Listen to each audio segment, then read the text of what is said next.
ಕುಡಿಯುವ ನೀರಿನ ಸಮಸ್ಯೆ ಹೆಚ್ಚಾಗಿದ್ದು ಇದನ್ನು ನಿವಾರಿಸುವುದಕ್ಕಾಗಿ ಹೆಚ್ಚಿನ ಹಣ ಮೀಸಲಿಟ್ಟು ನೀರು ಕೊಡಲು ಕ್ರಮ ಕೈಗೊಳ್ಳಿ ಎಂದು ಪುರಸಭೆ ಸದಸ್ಯ ಶಾಂತಕುಮಾರ್ ತಿಳಿಸಿದರು.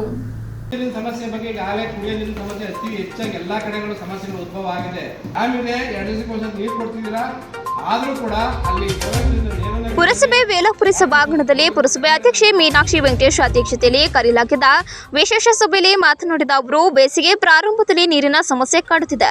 ನೀರು ಸರಬರಾಜು ಮಾಡುವವರ ಜೊತೆಗೆ ಜನರು ಜಗಳವಾಡುತ್ತಿದ್ದಾರೆ. ಆದ್ದರಿಂದ ಎಲ್ಲ ಸಿಬ್ಬಂದಿ ಎಚ್ಚರ ವಹಿಸಿ ಕೆಲಸ ಮಾಡಬೇಕಿದೆ.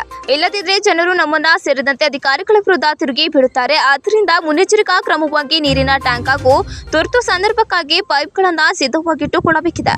ಈಗಾಗಲೇ ಬೇರೂರು ಪಟ್ಟಣ ಜನತೆಗೆ 2 ದಿನಕ್ಕೊಮ್ಮೆ ನೀರು ಬಿಡಲಾಗುತ್ತಿದೆ.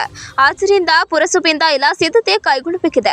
ಜೊತೆಗೆ ಪಟ್ಟಣದಲ್ಲಿ ಕುಡಿಯುವ ನೀರನ್ನ ಯಥೇಚ್ಛವಾಗಿ ಪೋಲಾಗುತ್ತಿದೆ.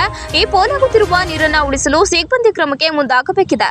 ಅಲ್ಲದೆ ಕಳೆದ 3 ದಿನಗಳಿಂದ ವಿದ್ಯುತ್ ತೆಗೆಯುತ್ತಿರುವುದರಿಂದ 3 ದಿನಗಳಿಂದ ನೀರಿಗೆ ಸಮಸ್ಯೆ ಆಗಿದೆ. ಆದ್ದರಿಂದ 23 ವಾರ್ಡಿನ ಜನರಿಗೆ ಕುಡಿಯುವ ನೀರು ಕೊಡುವುದಕ್ಕೆ ಕ್ರಿಯಾ ಯೋಜನೆ ಮಾಡಿಕೊಂಡು ಸಿದ್ಧತೆ ಕೈಗೊಳ್ಳಬೇಕಿದೆ. ಹಾಗೂ ಯಗಚಿ ಜಲಾಶಯದಿಂದ ನೀರನ್ನು ತೆಗೆದುಕೊಂಡು ಇದರ ಸದುಪಯೋಗ ಪಡಿಸಿಕೊಳ್ಳಬೇಕಿದೆ. ಇದರೊಂದಿಗೆ ಎಲ್ಲೆಲ್ಲಿ ನೀರಿನ ಪೈಪ್ಗಳ ಸಮಸ್ಯೆ ಇದೆಯೋ ಅಲ್ಲಿ ತಕ್ಷಣ ಕೆಲಸ ಮಾಡಿಸಲು ಕಾನೂನಿನಲ್ಲಿ ಅವಕಾಶವಿದೆ. ಆದರೆ ಇದನ್ನ ನಿರ್ಲಕ್ಷಿಸಿದರೆ ಜನರು, ಅಧಿಕಾರಿಗಳು ಸೇರಿದಂತೆ ನಮ್ಮನ್ನು ಸಹ ಬೈಯುತ್ತಾರೆ. ಆದ್ದರಿಂದ ತುರ್ತು ಸಮಸ್ಯೆಗಳನ್ನ ಬೇಗ ನಿವಾರಿಸಿದರೆ ಪುರಸಭೆಗೆ ಉತ್ತಮ ಹೆಸರು ಬರುತ್ತದೆ ಎಂದರು. ಸದಸ್ಯ ಜಗದೀಶ್ ಮಾತನಾಡಿ, ಹಿಂದೆ ಅಂಬೇಡ್ಕರ್ ಭವನದ ಸಮೀಪವಿರುವ ಕೋಳಿ ಅಂಗಡಿಗಳ ತೆರವಿಗೆ ಸಭೆಯ ಅನುಮೋದನೆ ದೊರೆತಿದ್ರೂ ಕೋಳಿ ಅಂಗಡಿಗಳನ್ನು ತೆರವು ಮಾಡದೆ ಅವರಿಗೆ ಪುನಃ ಅಗ್ರಿಮೆಂಟ್ ಮಾಡಲು ಅಧಿಕಾರಿಗಳು ಮುಂದಾಗಿರುವುದು ಸರಿಯಿಲ್ಲ.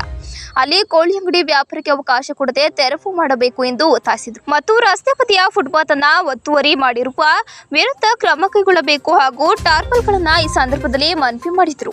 ಪುರಸಭೆ ಅಧ್ಯಕ್ಷೆ ಮೀನಾಕ್ಷಿ ವೆಂಕಟೇಶ್ ಮಾತನಾಡಿ, ಈಗಿನ ಸಂದರ್ಭದಲ್ಲಿ ಕುಡಿಯುವ ನೀರಿಗೆ ಹೆಚ್ಚಿನ ಆದ್ಯತೆ ನೀಡಿ ಕೆಲಸ ಮಾಡಲಾಗುವುದು. ಅಲ್ಲದೆ ಸಾರ್ವಜನಿಕರಿಗೂ ಸಹ ನೀರು ಪೋಲಾಗದಂತೆ ನಲ್ಲಿಗಳಿಗೆ ಟ್ಯಾಪ್ಗಳನ್ನು ಅಳವಡಿಸಿಕೊಂಡು ನೀರನ್ನು ಉಳಿಸಿ ಬಳಸುವ ಕೆಲಸ ಮಾಡಬೇಕಿದೆ. ನಮ್ಮ ಸಿಬ್ಬಂದಿ ನೀರು ಎಲ್ಲಿಯೂ ಪೋಲಾಗದಂತೆ ಎಚ್ಚರ ವಹಿಸಬೇಕು. ಇದರೊಂದಿಗೆ ಪಟ್ಟಣದ ಜನರಿಗೆ ಅಗತ್ಯವಿರುವ ಮೂಲಭೂತ ಸೌಕರ್ಯಗಳನ್ನು ಕಲ್ಪಿಸಲು ಕ್ರಮ ಕೈಗೊಳ್ಳಲಾಗುವುದು ಮತ್ತು ಕೋಳಿ ಅಂಗಡಿಗಳನ್ನು ತೆರವುಗೊಳಿಸುವಂತೆ SC/ST ಹಿತರಕ್ಷಣಾ ಸಭೆಯಲ್ಲಿ ದಲಿತ ಮುಖಂಡರು ಹಾಗೂ ಶಾಸಕ HK ಸುರೇಶ್ ಒತ್ತಾಯಿಸಿದ್ದಾರೆ. ನಾವು ಸಭೆಯಲ್ಲೆಲ್ಲ ಸದಸ್ಯರ ಅಭಿಪ್ರಾಯ ಪಡೆದು ತೆರವು ಮಾಡುತ್ತೇವೆ ಎಂದಿದ್ದಾರಂತೆ. ಅದರಂತೆ ನಡೆದುಕೊಳ್ಳುತ್ತೇವೆ ಎಂದರು. ಪುರಸಭೆ ಮುಖ್ಯಾಧಿಕಾರಿ ಎಂದು ಮಾತನಾಡಿ, ಕುಡಿಯುವ ನೀರಿಗೆ ಎಲ್ಲೆಲ್ಲಿ ಸಮಸ್ಯೆ ಇದೆ ಎಂಬುದನ್ನು ತಿಳಿಯಲು ಖುದ್ದಾಗಿ ಭೇಟಿ ನೀಡಿ ಕೆಲಸ ಮಾಡಲಾಗುವುದು ಮತ್ತು ವಾರ್ಡ್ಗಳಲ್ಲಿ ಏನಾದರೂ ಸಮಸ್ಯೆ ಆದರೆ ಸದಸ್ಯರು ಗಮನಕ್ಕೆ ತಂದರೆ ಕೆಲಸ ಮಾಡಲಾಗುವುದು ಎಂದರು. ಮುಂದಿನ ತಿಂಗಳು ನಡೆಯುವ ರಥೋತ್ಸವಕ್ಕೆ ಎಲ್ಲ ರೀತಿಯ ಪೂರ್ವ ಸಿದ್ಧತೆಯನ್ನ ಯಾವುದೇ ರೀತಿಯ ತೊಂದರೆ ನಡೆಯದಂತೆ ನೋಡಿಕೊಳ್ಳಬೇಕು ಎಂದು ಅಧಿಕಾರಿಗಳಿಗೆ ಸೂಚಿಸಿದ ಅವರು, ರಸ್ತೆ ಬದಿಯಲ್ಲಿ ಯಾರೇ ಫುಟ್ಪಾತ್ ಆಗಿ ಮಾಡಿಕೊಂಡರೂ ಮುಲಾಜಿಲ್ಲದೆ ತೆರವುಗೊಳಿಸುವಂತೆ ಅಧಿಕಾರಿಗಳಿಗೆ ಸೂಚನೆ ನೀಡಿದರು. ಸದಸ್ಯ ಬಿ ಗಿರೀಶ್ ಮಾತನಾಡಿ, ಹೋಳಿ ಬೀದಿಯಲ್ಲಿ ಮತ್ತು JP ನಗರದ ಮುಖ್ಯ ರಸ್ತೆಯಲ್ಲಿ ಒಳಚರಂಡಿ ನೀರು ರಸ್ತೆ ಮೇಲೆಯೇ ಹರಿಯುತ್ತಿದೆ. ವಿದ್ಯಾರ್ಥಿಗಳನ್ನ ಇದನ್ನ ತುಳಿದುಕೊಂಡೇ ಹೋಗುತ್ತಿದ್ದಂತಾಗಿದೆ. ದುರಸ್ತಿ ಮಾಡಿಸಿ ಎಂದು ಸಿಬ್ಬಂದಿ ಹೇಳಿದರೂ ಸಹ ಮಾತು ಕೇಳುತ್ತಿಲ್ಲ. ತುರ್ತಾಗಿ ಕೆಲಸ ಮಾಡಿಸಿದ್ರೆ ಅನುಕೂಲವಾಗುತ್ತದೆ ಎಂದರು. ಸದಸ್ಯ ಫಯಾಜ್ ಮಾತನಾಡಿ, 13ನೇ ವಾರ್ಡಿನಲ್ಲಿ ಕುಡಿಯುವ ನೀರಿಗೆ ಸಮಸ್ಯೆ ಆಗಿದೆ.